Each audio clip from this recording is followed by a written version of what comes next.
The opening word of the poem in Old English is what. For us it's lo, or behold, or wake up, pay attention. This is how the poet, who was called a scop in Old English, this is how the scop would begin his poem. Wake up, sort of an attention grabber, bang. And that attention grabber immediately goes into talking about how we have heard of the great kings, and specifically of Scyld Scefing, and how Scyld is himself a man of generosity. He's a man who has wrested mead benches from enemies and has given gold generously to this warrior or to that warrior. Scyld does not hold back from the great treasures that he has from giving them to other people, because he realizes that this life is short. And part of what the prologue is indicating is that every man has a very limited lease on life.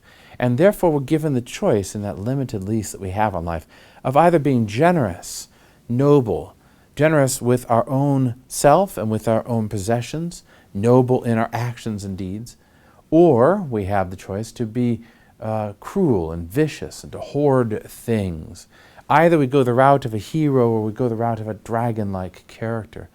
And this diversion of life, it seems the author is pointing out for us, is the whole thesis of the work.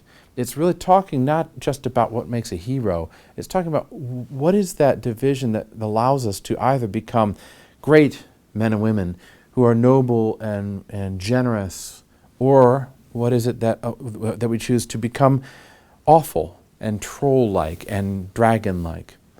Now in this section we also hear of a Beowulf. This is not the Beowulf of the poem, note. It is another Beowulf, so don't get too confused.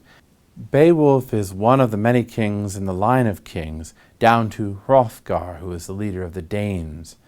And when Scyld has his sons, among them Beowulf, and then his grandsons Hrothgar, the line of kings all show nobility, they all show generosity.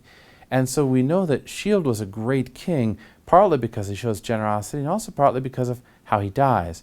At the end of the prologue it says when he dies, many people mourn him. Many people go down to the ship and put treasures on the ship and send him off to sea with a great send-off.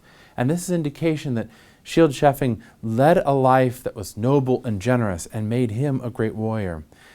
This brings up a thesis that I think was all throughout the Norse world.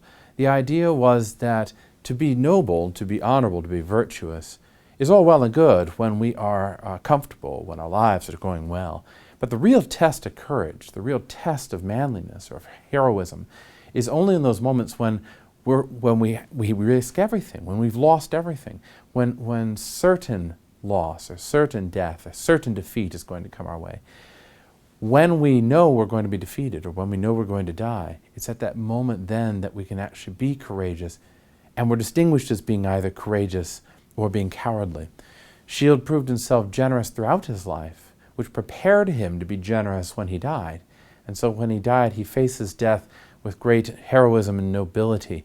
And that theme or that image sets the tone then for what the rest of the epic is going to show us. The idea being that only in the moment of your own defeat are you capable of showing yourself to be a real hero.